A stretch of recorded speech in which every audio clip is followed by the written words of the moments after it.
and welcome to Network. My name is Siphumelele Zondi with your technology and social media news. Remember to continue wearing that face mask, wash your hands or use that hand sanitizer if you don't have soap and water nearby. Today I am in Dumbe in northern KwaZulu-Natal. I'll tell you what I'm doing here in a bit. It is SABC Network on Facebook, Twitter and Instagram. News Network at sabc.co.za on email.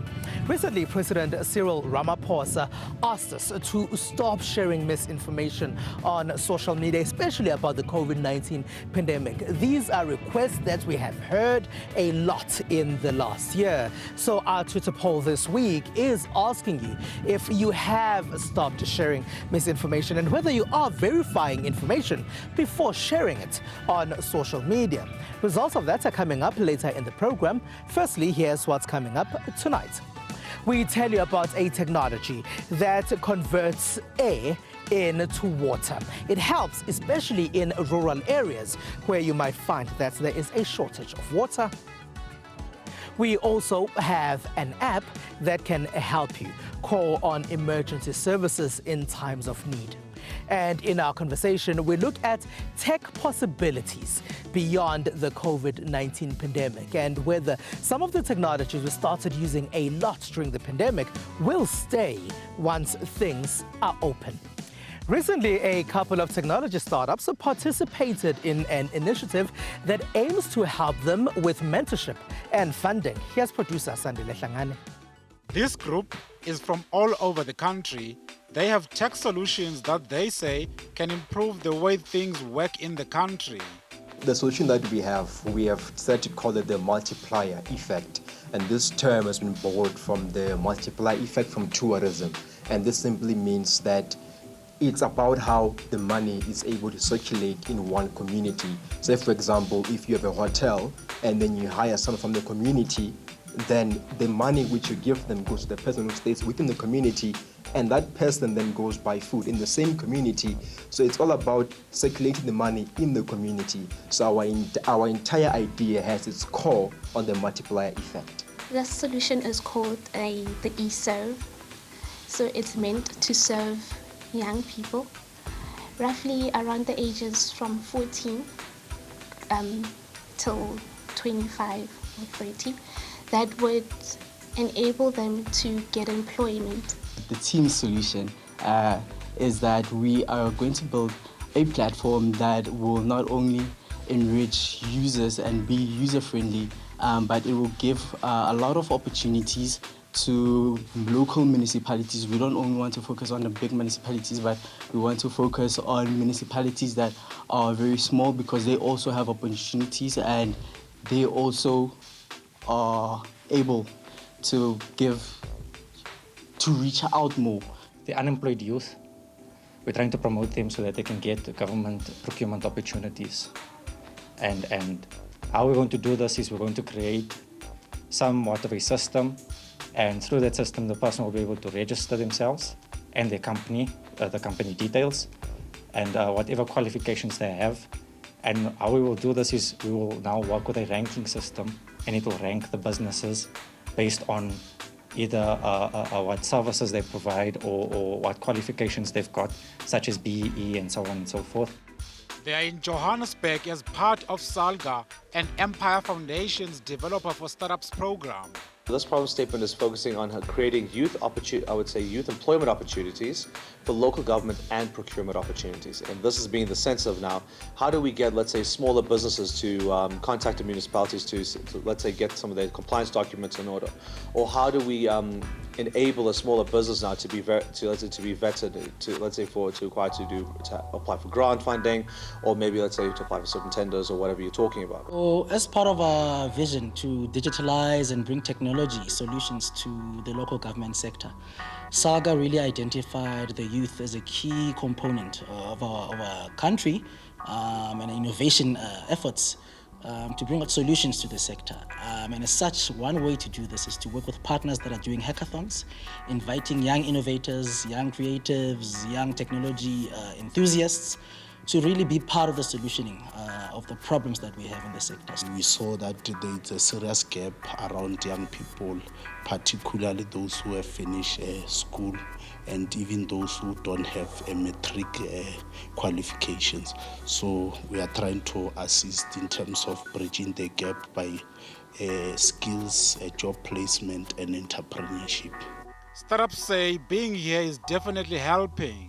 When we are here, we are able to collab with other entrepreneurs like ourselves, and we can able to discuss solutions that we are currently facing. So it's just really a great opportunity to showcase characteristics like collaboration and just getting to know someone from a different background as you, and then coming with different perspectives to actually come together and provide a solution that's going to be very user-friendly and solve a problem for us.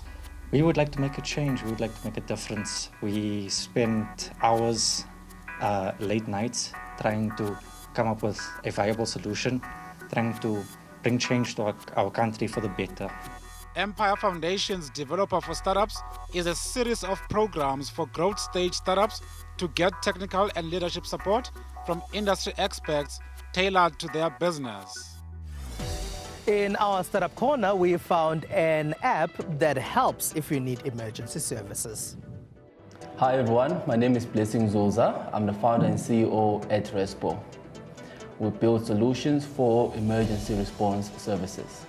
Respo is a mobile app solution which is based at actually helping to improve the actual response time between an ambulance and the patient. After having come across a patient who was stabbed at the beachfront and could not receive emergency care, I realized that perhaps we should build something to help improve communication between the ambulance and the patient, because those people ended up having to actually request an Uber instead. Basically, it's a straightforward app, just like how you download Uber. You set up a profile, and then within that profile, you are able to request an ambulance using GPS communication systems, which actually enable to send an ambulance your exact location so that no time is lost during a request. We have successfully reduced the actual response time with about 50%. In places like the CBD, we had actually conducted tests whereby we phoned an ambulance using our phone in terms of dialing the support line, and it took about 30 minutes. But then when we use Respo, the dispatch took about 15 minutes.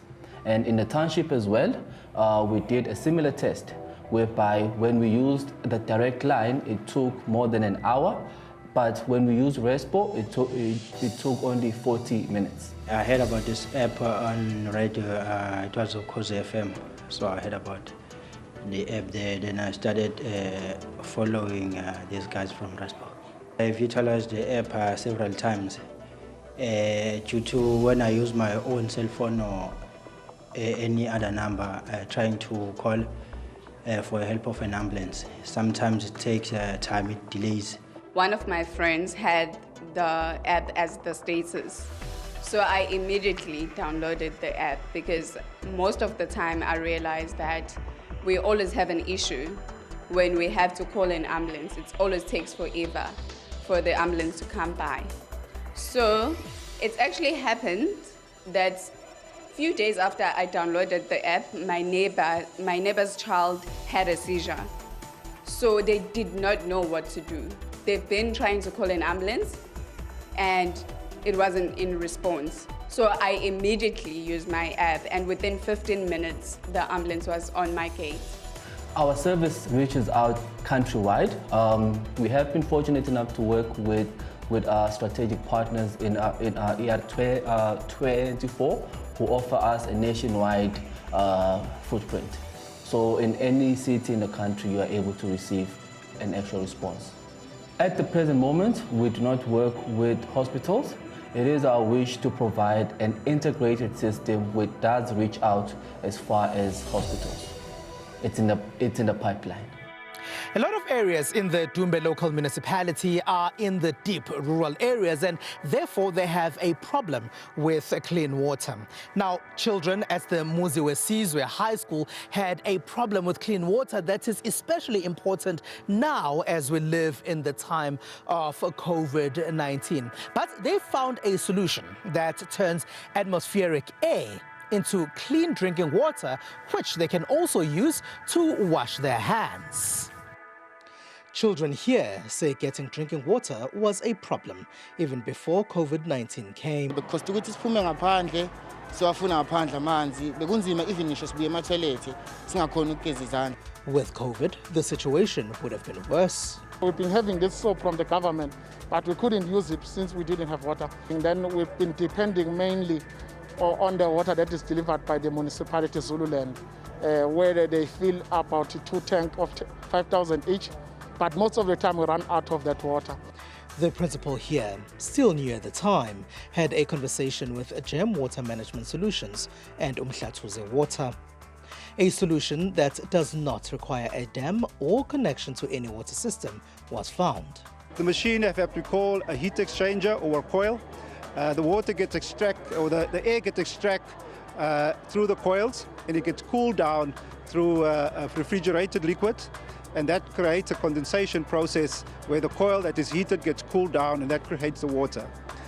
The water then gets pumped, it gets run through filters. One is a UV filter to deal with whatever bacteria might be in the water, and also a carbon filter, and from there it gets pumped into the bigger external JoJo tanks. We do find in this area that humidity is quite high during the evenings, say from 7 o'clock to about 2 to 3 o'clock, 4 o'clock in the morning, and that's where the student will produce those waters. So we got sensors in the machine that tells us then what the humidity levels are, that we don't waste electricity, and the machines will then kick in when the humidity is optimally, that can produce the water at that particular stage.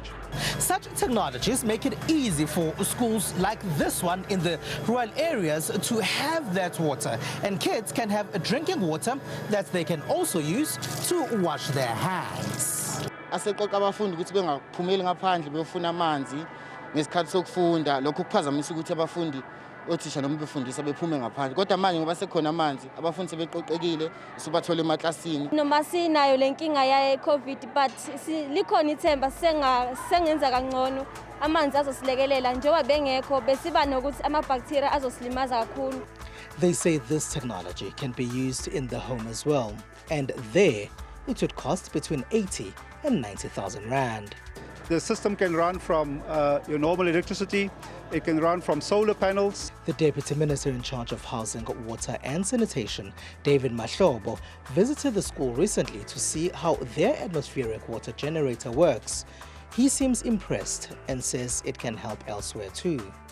It's not a new technology. It's an important one because instead of us building dams, taking time, communities, they need water like yesterday.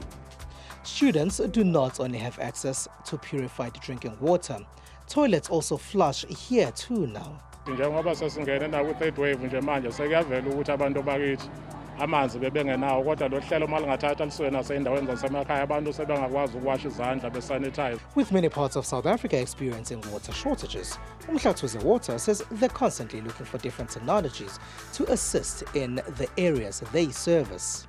Often at times when we find boreholes, we find that the water quality is not good enough for human consumption. We have to resort into putting treatment plants, which becomes extremely costly for our production purposes.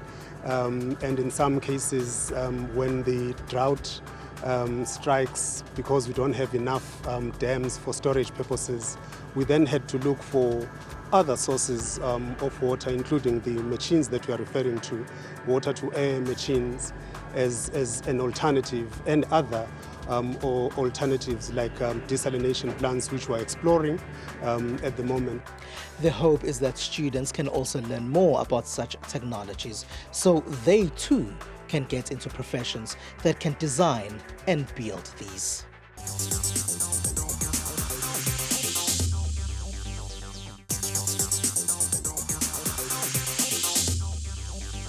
SABC Network on Facebook, Twitter, and Instagram. Welcome back. Now, as more countries are vaccinating more people, in some quarters we're starting to hear conversations about a post-lockdown life and what that would look like.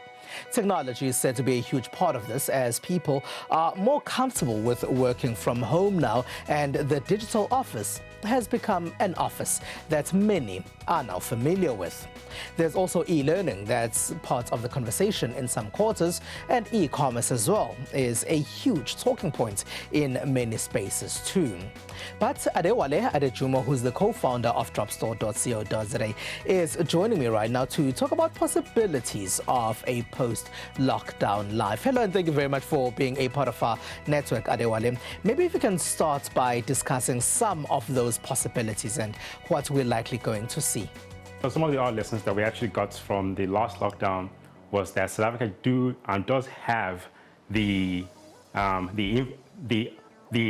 tech and the infrastructure to actually make e-commerce work in South Africa, and that's one of the biggest lessons that we learned. And we also learned that because of the pandemic as well, a lot of people actually started to adopt e-commerce, and more people that adopted e-commerce started to see how convenient and how easy and how safe it is to actually shop online in South Africa. Of course, you love e-commerce, but at the same time, South Africa has a lot of shopping malls and people still struggle with digital tools. What were some of the challenges that were discovered during our hard lockdowns all over the world, really? In many different parts of Africa, a lot of people are still not connected to the internet. And personally, I'm looking forward to the satellite launch of Starlink, where they're going to be sending satellites to space, which is going to be able to get internet to rural areas and areas which you would normally wouldn't find internet in Africa. So I'm definitely looking forward to that. And another thing also, and then the other thing as well is the infrastructure. I know I mentioned infrastructure just now, but I was referring to South Africa. But in terms of Africa as a whole, especially in places like Nigeria, where some roads still don't have street names, we need to have either use technology, such as apps, to be able to find locations and to be able to deliver goods faster, or the government needs to do something in terms of naming roads. We don't want to be here again, Adewale. How can technology assist in us moving forward so in future we don't spread infections that can cause pandemics? Guys, shop online.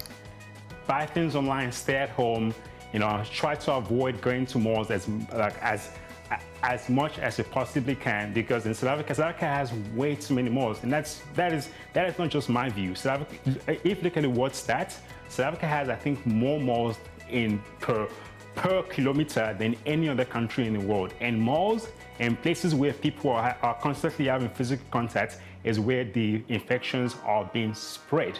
Learnings from the past pandemic in Asia, because the 2008 SARS epidemic was what propelled China to be the e-commerce dominant giant that it is today, with the likes of Alibaba and so.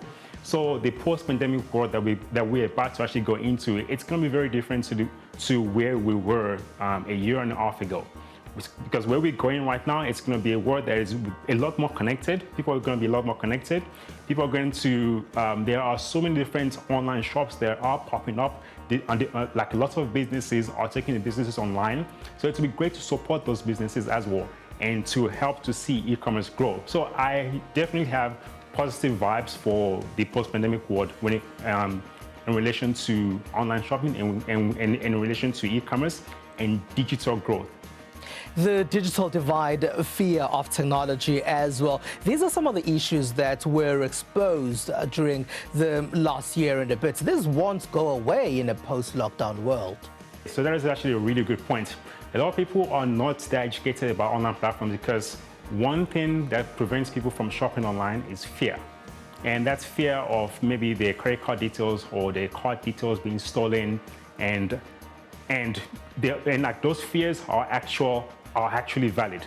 But what people need to understand is that shopping online is actually quite safe if you know and you understand what it is that you need to look for you not to get scammed. Like for example, you need to make sure that before you buy on a website, that the website has that green lock sign on the site to show that the site is very secure. There is a valid SSL certificate, and your information that you enter onto the website is not being read by someone on the other hand trying to steal your information. And you need to be a bit more, I'll say, clever in terms of when you receive an email, someone offering you 1 million rand for something that you didn't win, don't fall for that. It's a scam. No one gives away free money. All right, Adewale Adejuma, co-founder of dropstore.co.za. Thank you very much for being a part of our network. And with that, let's take a short break.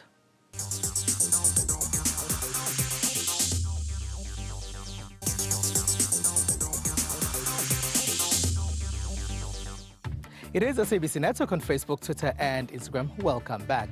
The Mobile World Congress took place recently.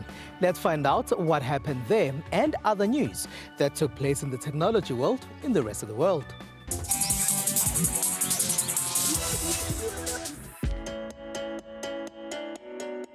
Earlier this week, Europe's annual Mobile World Congress, a technological trade show, kicked off in Barcelona under strict coronavirus safety measures. Amongst the delegates who attended the Congress was the King of Spain, who praised the role played by mobile connectivities during the pandemic and encouraged business leaders to join forces to recover economic growth as soon as possible. Therefore, today I would like to acknowledge publicly and applaud and thank the role played by mobile connectivity, not only in the professional sphere, but also in the private sphere, helping and accompanying older people, people in hospital, and those who were alone, keeping them in touch with their families during the lockdown. We must join forces to recover economic growth as soon as possible. Growth in all sectors of the economy, in all spheres of activity, one that benefits society as a whole. Enjoy the Mobile World Congress. Enjoy Barcelona. Let's go. From smart cane to 3D printers, exhibitors at Barcelona's Mobile World Congress aimed to catch attention of the reduced audience. Being in Mobile World Congress is a real opportunity to tell your technology to whole world. And for example, for us, with the VWalk technology, right now we have chance to reach millions of visually impaired people through Mobile World Congress. VWalk Smart Cane is a foldable device, and you can fold like that and unfold like that. It has obstacle detection sensor here, touchpad, microphone, speaker, and also it has gyroscope, accelerometer, compass in itself to provide more accurate navigation experience. Recently, President Cyril Ramaphosa spoke about what he calls the scourge of people sharing misinformation on social media. We've been talking about this throughout the hard lockdowns in South Africa. So this week, our Twitter poll is asking you whether you now verify information before believing it and before sharing it on social media. 57% of those that responded to our poll say yes, they do fact check now before sharing information, especially about COVID-19. There's 23% of you who say no, you still do not fact check. That is in second place. And in last place are people who say they sometimes do it and they sometimes do not fact check. All right, and that's it. That's all we have for you. Find us on SABC Network on Facebook, Twitter, and Instagram. It's newsnetwork@sabc.co.za on email. From me, it's Phumelele Zondi and the rest of the team right here in Paul Petersburg in the Dumbe local municipality. Have a good one. Bye-bye.